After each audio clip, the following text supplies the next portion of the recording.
wish I could start with such a great joke.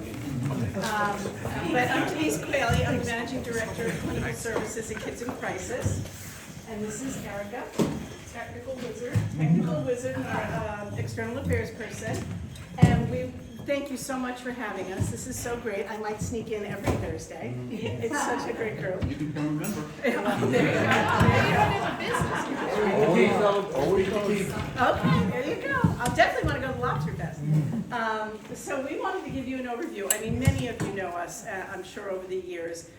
We've been serving New Canaan for a very long time. Kids in Crisis has been in business for 45 years. So I'm really proud to say I've been there for over 40 of them. So I feel like it's a home away from home for me, for sure. And what we've done, it's warm, so I'll warm it. So what we've done over the years is really provided emergency services for families all through southwestern Fairfield County. So we cover from Greenwich to the Bridgeport area over to Newtown, and have really been the only shelter in Connecticut serving newborn to 17. So we have a 10-bed shelter based in Greenwich, but I have to say 80% of the families and the kids we work with never stay there. It's really that 24/7 helpline, that face-to-face crisis intervention in the towns we serve, and programs with boots on the grounds in those communities. And that's been the tremendous growth we've had over the last 40+ years. So still doing that emergency shelter and respite that's so needed, and having those 10 beds is such a safety net. But the lion's share of the work that I've seen over the years that we've grown are in programs that we'll talk about here. So we have our 24/7 helpline manned by clinical professionals, a live person, where you're not getting audio or video, some kind of message machine. Although having said that, we are entering into the world of texting. So we're in the process of creating the way kids communicate today. They'd much rather text you than talk to you. So we are hopefully launching that in the next few months, a text helpline. And I just want to interject, the 24-hour helpline, a lot of the calls are adults. And then kids, like parents, like I have a 16-year-old daughter, and you think about they're home and you check that box, they're in the house, but are they okay? Did the boyfriend cheat on them? Did the best friend do something? So they're in the house, but are they really okay? And I always think about the definition of crisis. Our crisis and a 16-year-old's crisis are very different crises. Our crises are usually expensive, they span months. Their crises could be a fight. Their crises you and I can solve in 10 minutes. Not solve, but talk them through. So, but the nice thing about the helpline is it's when that kid, you check the box, they're in the house, they can still call. The kid could call, the parent could call, and they could say, oh, do I get involved, do I not get involved? And they have their professional help, that's I just had to throw No, so true, because they go in their room and they're online and something happens on Facebook and they don't get a like, or they do get a like. Instagram, not Facebook. You're showing your age. Snapchat. Right. So true. And then Helping Kids Thrive is a new initiative over the last couple of years where we do a webinar series that's hosting professionals to talk about different topics related to mental health. Our next one this spring is on living in public, all of the social media pressures that so many kids are under. So we'll be doing that in the spring. And then Safe Haven is our 10-bed shelter for newborn to 17 males and females. And Safe Talk is our early education program where we do an anti-bullying program in public schools around Fairfield County where it's about safety. They do 3 vignettes, including the teacher, led by volunteers that are trained to talk about safety. It's the mantra is being safe, strong, and free, and they do it in 1st through 5th grade. Great program. And then teen? Because she's about Safe Haven.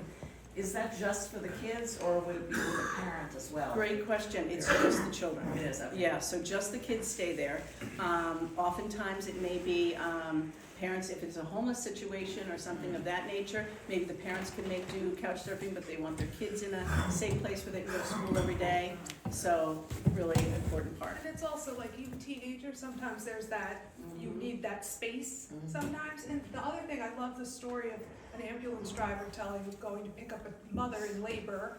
Dad was on a business trip, she's got 2 toddlers and is in labor, which, having been in labor, you don't wanna hang out with toddlers in labor. Yeah. And that's the kind of thing where you call, we collect the toddlers, dad can get to mom, she can have a baby in peace, and we hold the kids. Overnight, they're in a safe spot, you don't have to be calling neighbors and friends and in an ambulance with little kids, it's just not who you wanna be in labor with. So it's all kinds of different things. You have a single parent who is hurt, they need surgery, they're in the hospital for 2 days, what do you do with your kids? You don't have to worry about it. And shelter, it's a cottage with a wraparound porch, private bedrooms, and we deliver them to school. So it might be sort of a different impression, you think shelter, you think, you know, the Bronx and, you know, Bars in the window. right, it's a house in Greenwich, so it's also, Very it's warm a and fuzzy. different kind of feeling when you're thinking about it. Very warm and fuzzy, and we'll have a picture of it at the end. And then our Teen Talk program, another program of tremendous growth. We have one boots on the ground here in New Canaan, at New Canaan High School, where we put mental health professionals in public schools, high school, middle schools, now we're in some elementary schools, and after-school programs like the Boys and Girls Club. We're at the Greenwich Boys and Girls Club and the Stanford Boys and Girls Club, where these Teen Talk counselors are mental health workers, not school social workers, so a very different role than the school social work profession. Those positions often are really busy with special ed kids and meeting those requirements. We're kind of, our goal is, and it started many years ago, actually after Columbine, with really knowing kids that are maybe having challenging situations emotionally that are flying under the radar. Oftentimes you hear about things, tragedies where people say, you know, I never really understood, it didn't seem right, I kind of saw something, or never knew that kid. And so that's their goal, to be in the halls, to be in the cafeteria, to do assessments, depression, anxiety, suicide, self-harm assessments, and to work closely with the mental health professionals in the school. It's really launched a tremendous amount of support for schools to augment the already mental health professionals there. And your superintendent here in New Canaan has been so supportive and an advocate for us. So we're thrilled to have Martha at our high school here. We're in 18 schools around Fairfield County, soon to be 21. We'll be at Weston High School hopefully next year, and 2 other elementary schools. So, you know, the goal is, people always say, oh, you're at so many high schools and then you go into the middle schools. Our goal is to start young and do that early intervention and prevention work, you know, and maybe put out some, you know, things that are brewing when they're younger, so when as they grow, they have more skills in coping. But typically, towns see the fires burning at the high school, so they want to do that right away, and that's fine, we do. But then often you'll find they'll go into middle or elementary after. So a lot of towns were in both. We were at Sachs Middle School for a brief time here in New Canaan, but funding is a challenge. It's always, you know, an ongoing effort to keep these programs funded. And so hopefully someday we'll be back there, but they had to realign some of their funds to put more paid school staff on board. So we'll hopefully look at that in some time, but right now we're thrilled to be at the high school. So I just have to add, Teen Go Talk ahead. is my absolute favorite program such a good as one. a parent of a 16-year-old who, middle school is the most awful place ever for a girl, maybe a boy too, but oh my gosh. Yeah. And you call and, you know, there's a counselor, but the counselor's in a meeting. And there's a this, and there's a this, and you could never get to the kid. The kid's in the bathroom texting, you're paralyzed because you can't get to the campus, you're not allowed. And there isn't that person. And then you get to high school, and that person is writing their college recommendation. They're figuring out if they're in an AP class. They're setting their schedule. And all of a sudden, if you're in a pressure cooker place, am I gonna go say I'm having a problem to the person who's picking whether I get the Yale recommendation or Denise gets it? Hell no. And then you're suddenly in this situation where their kid doesn't have that person, which, and I'm like, I'm a 16-year-old girl, I'm an open book, you'll find about me. If you came to me in middle school and said, give me $5,000, I would have given you $5,000 because I'm spending that outside anyway for 1 hour a week over the course of the year. And she's spending 6 hours a day in your building. Yeah. Where she could have unlimited touch points with you.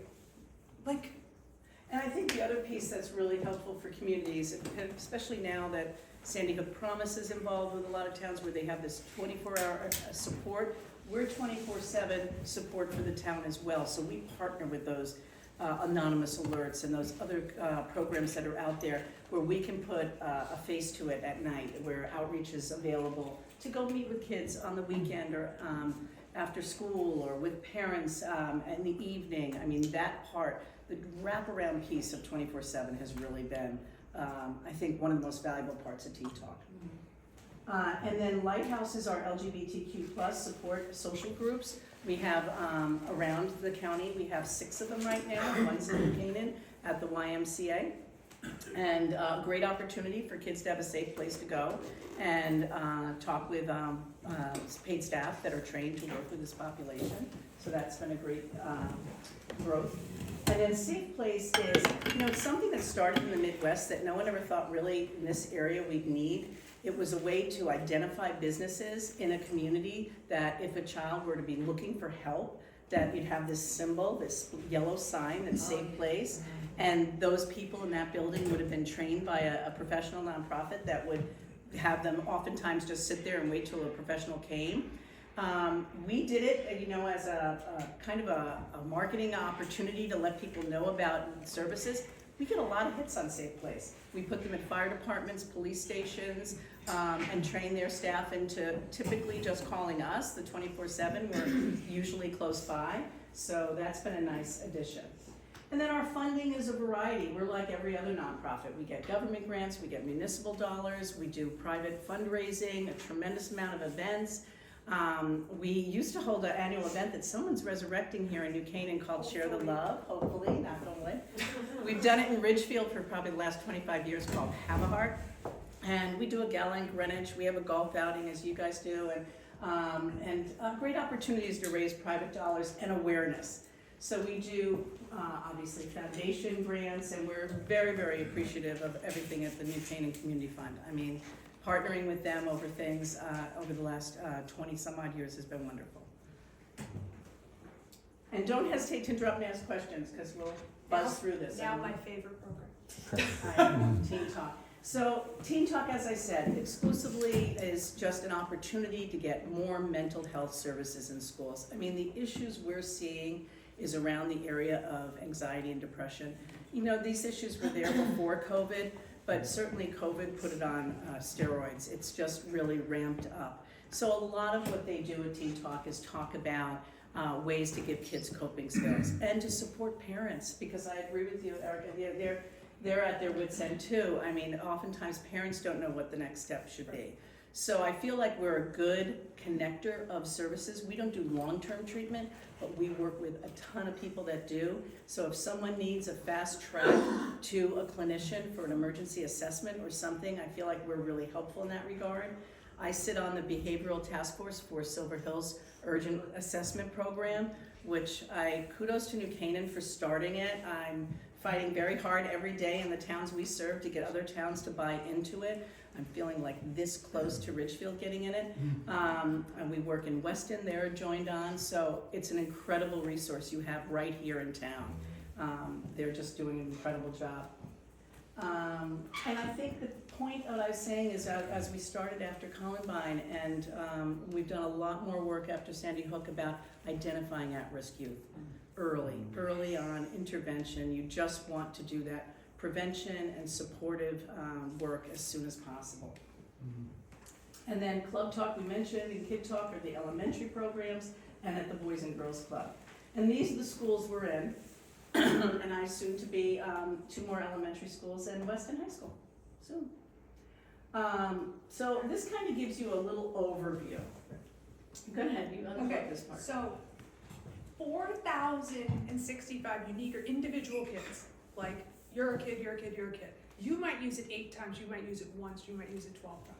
So 465, and this is how it breaks down what the kids are doing. And this counselor's like, they're in the lunchroom, they're walking the halls. So it could be a formal session, it could be a group they bring together, it could be seeing you in the hall.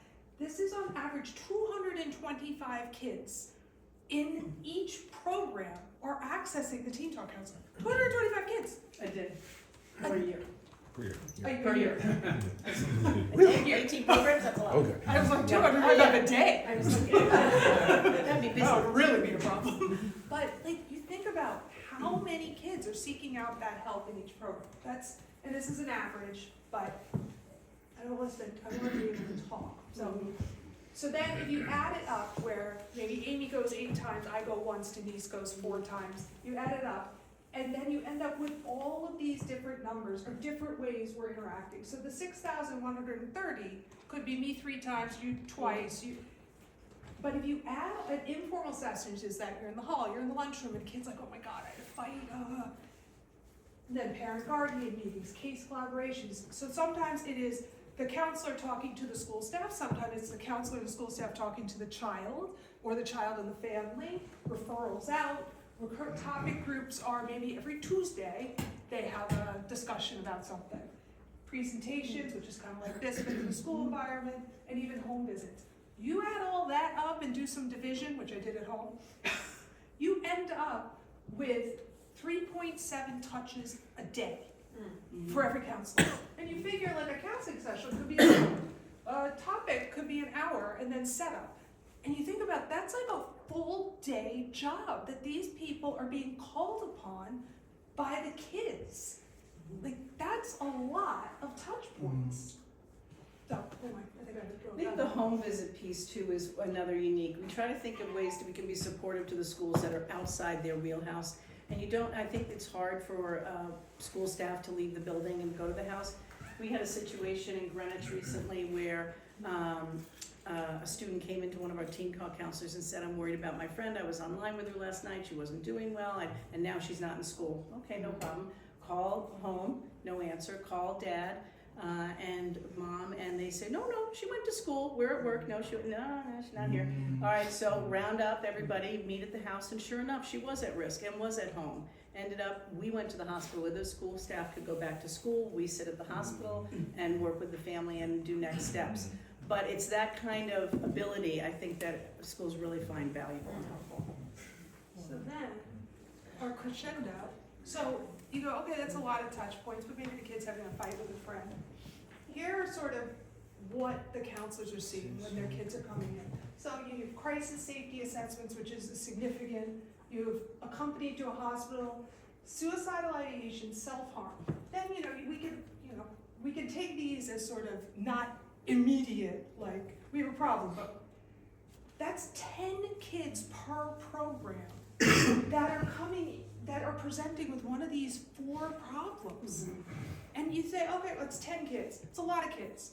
It's a school of thousands. 10 kids is not 10 kids. It's 10 kids and the boyfriend, the girlfriend, the best friend, the homeroom, the baseball team, the school bus, the next door neighbor. It's a reverberation. It's not 10 kids. Oh, the ripple effect, I think, how it impacts, one tragedy.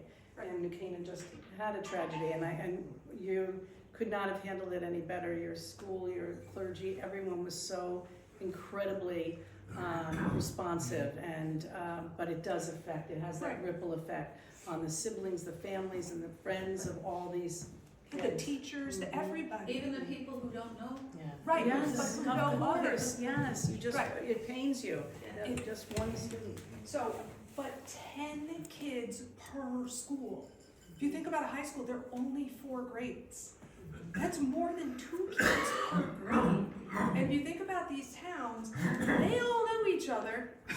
My daughter knows people from all kinds of towns. I don't know how, social media. She's like, oh yeah, no, I knew this kid, I knew that kid. I'm And like, sports, they play with they- those kids. so anyway, that's sort of, to me, this is like screams we value. Absolutely. And again, this goes back to our presenting issues at the middle school and high school. We do a lot of data collection, we do a lot of information gathering. Our Team Talk counselors do a form called the Ohio Scales, trying to assess what the issues are and the progress. Because a lot of foundations and grants, they all want outcomes. So we do a lot of outcome-based measuring. But the end of the story is, as you can see, is depression and anxiety is very high up there. As in middle school, those middle school years, who'd want to go back there? Nobody. Peer conflict, oh my gosh, social, school problems, anxiety, it's all over the map. So, but I really think having someone that isn't wearing a lot of hats, having that mental health professional available is a resource in the building has been really helpful. And then this is the cottage, this is Yeah, the shelter. that's This the is shelter. It's It a really house. is. It really is. And if you could see that tree in bloom in the spring, it is a puff of pink. And then there's a volleyball court over here, like. And recently, we have a new patio to the right, you can't see it, that a corporation just funded that, a beautiful slate patio with, they do groups out there now, so it's really a nice addition. So that was But our last that's official kind of slide. us in a nutshell. Do you, How long have you had the house? A long time? so, you know, it's funny, the house was donated to us Mhm. by the Driscolls, a family, Hybeck Beer.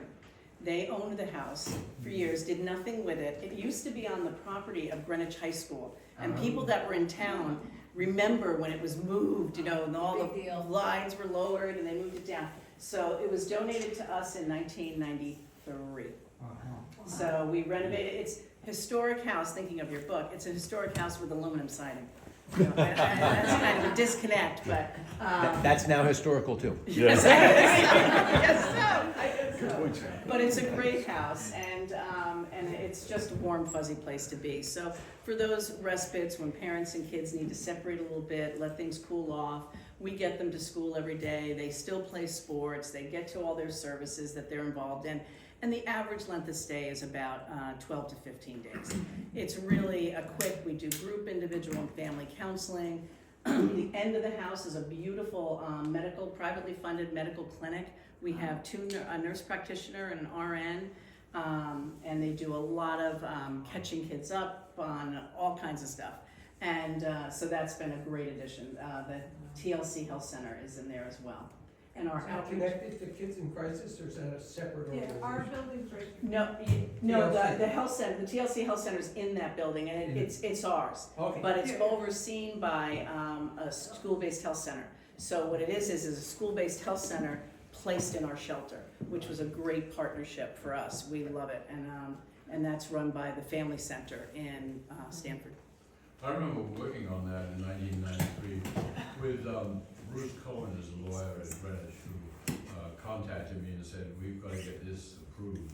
So we figured out all the access, egress, parking and everything, and we took it to the town and we got it approved. And I Thank remember- you so I remember it much. very well. Thank you so much. It has been, and our neighbors love us. We try to be the best neighbor in town because they were so kind to not give us a hard time. And so we really try, but thank you. When you talk about funding, are you getting funding from New Canaan from the Board of Education, or are you getting it from the town itself? Like, I know you guys lost funding, but where did that come from? So Where did it normally come from? there's a couple of things, like the New Canaan Community Fund helps support the shelter. That's the grant we've always written to the community Yeah, I fund. know that, yeah. And then as far as the Teen Talk programs, it's different in every town, but often it's multi-funded. It can be the Health and Human Resources Department, the Social Services, and the Board of Ed. In Ridgefield, we do a combination of private, town, they do a third, and a third. We raise it privately in a fundraising event for a third, because there's 3 schools in Ridgefield. And then we do the Board of Ed, and then municipal dollars. The goal is to eventually up the Board of Ed and the municipal dollars each year till they own it. So they're not beholden to the loss of private dollars. Then the private dollars might go to opening at an elementary school or something. In New Canaan, it was a combination of the Board of Ed and your Human Services Department. And how So- much would you need for the middle school? Like, So, what were you? The looking for? program is for just the Teen Talk counselor. We always say this part where the staff is there is about 93,000. Add the 24/7, we put it up to 98. So the program is about $98,000. And we try to go in for 3 years because it creates continuity for the kids. Plus, it's a nice handoff to high school. How to teach them the skills, teach them the manner to continue. And then when you go to high school and suddenly you're like the freshman, you're like dirt on a shoe. Suddenly you have a resource that you're used to, and they communicate together. And the other nice thing is if they find like a kid had a real problem, they'll call the 24-hour line and say, Erica really had a rough day, it's Friday, I told her to call and you'd be waiting. And so they do that back and forth. So I go home, I go to the party, I come home, my boyfriend kissed another girl, and I'm like, oh, I can call and they're waiting. They know, they have that background, so you don't have to start all over as the kid. Yeah. Just a comment, I serve on the Health and Human Services Commission, which oversees grants to several agencies, including this program. The town apportions from the town budget, not the school, $96,000 towards the high school Teen Talk counselor. There was a counselor at the Sac School, I think for 1 year only. Right, a little bit, a year and a half. Yeah. That was So- ARPA funds. And the town decided it didn't want to have a separate budget item for that coming out of the human services budget. The school decided, and this is Brian Mudsey and his team, to bring on appropriate professionals onto the SAC staff to handle the middle school kids. So I don't have a report on how that is doing compared to how it would be with Teen Talk, but it's not like there's nothing there. Absolutely not. They did Yeah. use the funds to hire a social worker. That was their hope. And the principal, Dave, has been incredibly supportive. He loved us being there, but I'm sure they wanted to put their money on their staff. Yeah, hi, aside from the more obvious crisis situations with children with high levels of anxiety and depression are probably the least likely to reach out. What is your process for identifying them and getting them into a therapeutic situation? It's a really good question because you're right. I think sometimes kids fly under the radar and don't ask for help. We can get it all different kind of ways. Our staff go in and do stress relieving techniques in health classes. We run book discussion groups on different topics.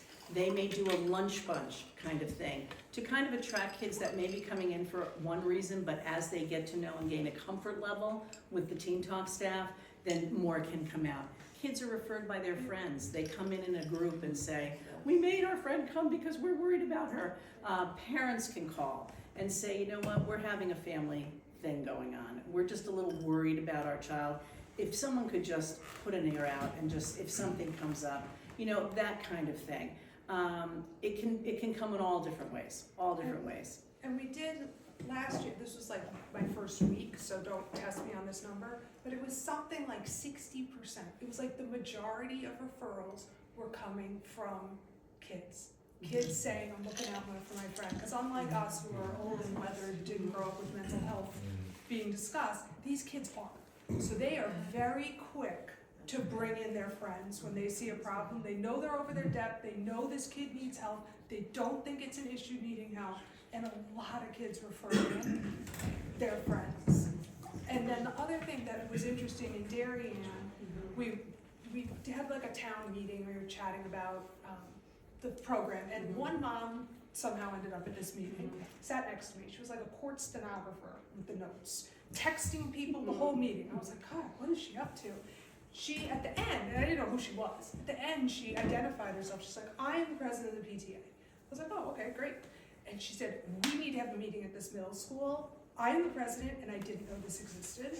And like, oh my God. Yeah. So we organized coffee with Carla. Conveniently, her name was Carla, so it worked out really nicely. It's like, oh, Call the printer. I have to have her go school to school now. But, and the parent and the PTA pulled them all in. 2 women showed up and sat in the back with little laptops, didn't know who they were. And Carla at the end was like Taylor Swift. Parents flocking to her going, do you know Amy? We are having this. You should find Amy. Do you know who Amy is? And the Teen Talk, yes, I've seen Amy in the cafeteria. Yes, I've talked to her. Yes, I know, you know. It was like she couldn't field the questions fast enough. And the interesting thing was the 2 people in the back who didn't identify themselves. It's like a common theme in these meetings. At the end of the meeting, after all these parents were, they said, we are members of the Board of Ed. Come to the meeting. No one comes to the meeting. Come to the meeting and speak. You speak here and we go to the meeting and nobody shows up. We're talking to each other. So it was a very interesting sort of exercise of how that, you know, evolved, given I knew maybe it's not new to you, but I thought it was fascinating. No, I think it's a way for people to learn, they have to Right. find ways. Right. So, You know, I think some of it is too, is that when there's staff in the building, and Dave is great at the middle school, he's awesome, and I think a new social worker there was a great addition, but I will say, what we've seen in the other 18 schools we're in, and even at New Canaan High School, is parents are private, and they don't want often to talk to staff in the building. And at the beginning, when we're in a school, there may be some territorial stuff, everybody there wants to help kids, that's why they're there, they love kids too. But I think once the relationships are built and they find that, you know what, we had a student that a parent did a speaking thing for us just about this, that they told their child, you know, teacher saw a kid crying in class, getting emotional. She pulled him aside after class, and this was in Richfield, and she said, you know, you seem upset, is there something going on? And he said, yes, but my mom told me not to say anything. And she said, okay, that's all right, that's what your mom said, but maybe your mom doesn't know there's somebody here in the building that is a guest, it's not. They called her and said, I didn't even know Teen Talk was in the building, that's fine, and that's where it kind of steps. Sometimes parents just don't want to share that kind of thing, and so there is a little bit of a separation, we try to be, and there's confidentiality. I mean, we're a team member in the building, but we don't share everything, and the school respects that and values that. Principals will often just say, do you have that kid wrapped up? I just need to know. I don't need to know all the details, I don't wanna know all the stuff, but is that kid okay? That's how we can kind of, certainly we get disclosures signed. The school, I always tell every principal, never will an ambulance or police car pull up in front of this building that you don't know about it in advance. That kind of stuff, of course we share. But there's a lot of stuff that isn't necessary to share that has nothing to do with academics. So I think families find comfort in that. So that's, I think, where it can be different than a school social worker. So are you guys under any regulatory authority? If so, who, and what are some challenges with that? Well, in terms of Like the- licensure and Yeah. that kind of thing, so they're all mental health professionals, master degreed in the school. We have our own nonprofit, obviously malpractice and all that kind of thing. We are licensed by the state of Connecticut through DCF, the Department of Children and Families, that kind of thing, so. And are there added challenges to that? If you could change those, that sort of, how that relationship is, that you would do, or? You know, not really, because I think since COVID actually, a lot of the being allowed to talk to kids without permission has kind of gotten a lot looser to get kids help. We can meet with a child 6 times just to assess and make sure they're safe without having permission. And that's a safety net across the country. I mean, in Connecticut, it's been that way for a long time. It's actually getting a little looser to help kids get more help, and anyway. But no, I think the protections are there for good reason. I think it's, and the system has worked. Being a 24/7 crisis, I always say, the only ones out at night are kids in crisis, the police and ambulance, and we're at the hospitals a lot, and we use all those 24/7 places to meet with families in the community. So it's worked. I think it's been interesting to see over the years technologically how kids have been able to now inform people when they're in danger. And I just remember it came home dramatically to me when I heard about some kids who were in the back of a car and somebody come by to pick them up to take them home. And the guy was drunk. He was one of the fathers, but he was drunk. And they were in the back of the car and they realized that this guy is out of control, but they were able to text us in the back of the car, get the message out, and the car was stopped by the police and it was dealt with. But in the old days, you know, the children would be just unsafe. So true. I think, and anonymous alerts are in a lot of the schools around here, and Sandy Hook Promise has that, where they'll have access through emailing. They identify, like they do, if there's a buzzword in an email in the school, they can pick that up and someone's monitoring that. We're very blessed to have one of our funders be the Sherlock Foundation, which is Bill Sherlock. He's the husband of Mary Sherlock, who was killed in Sandy Hook, his wife. And she was a school psychologist, and he's chair of the board of the Sandy Hook Promise, and they've done incredible jobs with that kind of getting safety. Yeah. And 988, which I'm sure a lot of you have heard, is that the new text helpline for mental health, which we help post it around too, but it's a national. So you are going national, and I always say, I love 988, but I like to have a local number too.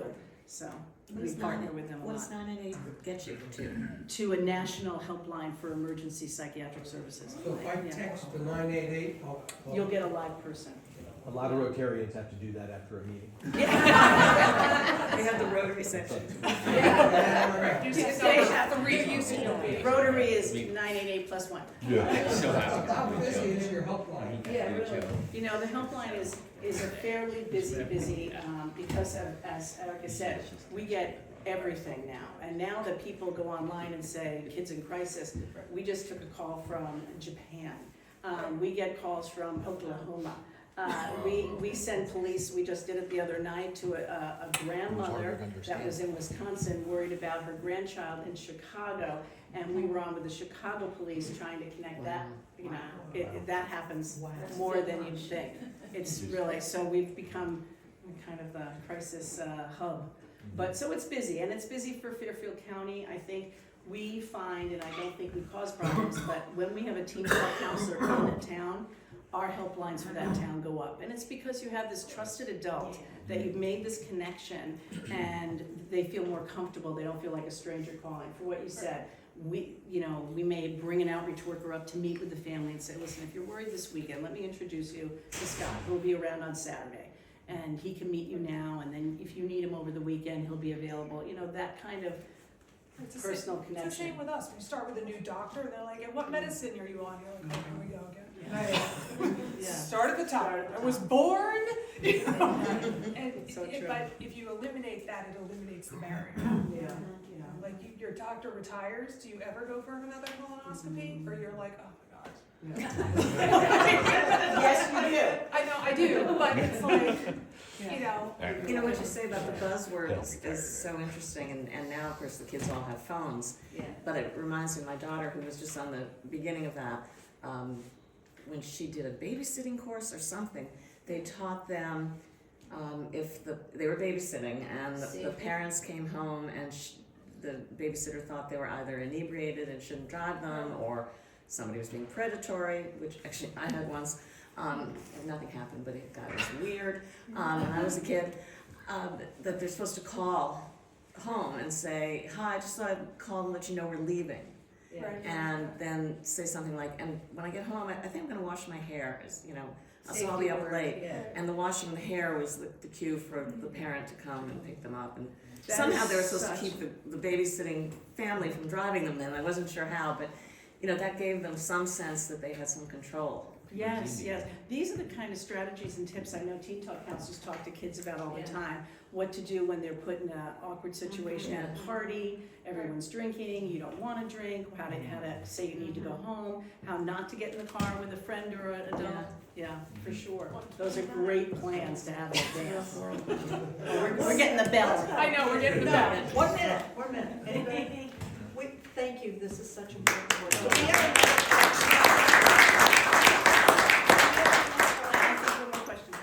So I was thinking about the root causes. Do you find in this area there's particular root causes? We hear about bullying, drugs, divorce, family issues. And then it occurred to me that maybe there isn't a cause, pressure, right? We're in a high pressure area. Maybe I'm wrong to think that it's an event that causes a lot of these crises. So I don't know, can you talk about the root causes of what causes kids to go into crisis around here in the first place? So that's the last 1 minute question? All right, Denise, 30 seconds. She could just pick one and hit the bell. What's a root cause? I will pick one because it's one we deal with a lot, and actually we have some kids in the shelter now with this. It is a pressure cooker here. These kids have they're around a lot of success, they're around a lot of money, they're around a lot of kids going to college. Where are they going? Who's going? I always tell kids that we do this activity at the shelter where everybody's applying to the same 10 schools. And we say, let's pick whoever you think you admire, who it is, and let's see where they went to college. And you will find Alabama, Kentucky, just unusual places out of the wheelhouse of what they're used to. So I think it is a pressure cooker for kids. I think the availability of drugs and vaping and all of that adds to a lot of what the pressures that they're dealing. We do a survey because we also have a program called Greenwich Together where we are the administrators for an anti-substance abuse program in Greenwich. It's a $500,000 federal grant that you have to do. Darien has one, Greenwich has one, Fairfield has one. And they're mandated to do a survey in the school before they can get this money. That's part of the effort before you can apply. And the issues that come through on these surveys, and you have to survey public and private high schoolers. And the pressures of drinking and drugs and social pressures and economic pressures and all that is a big piece of it. And that can add to anxiety. Thank you for answering that last question.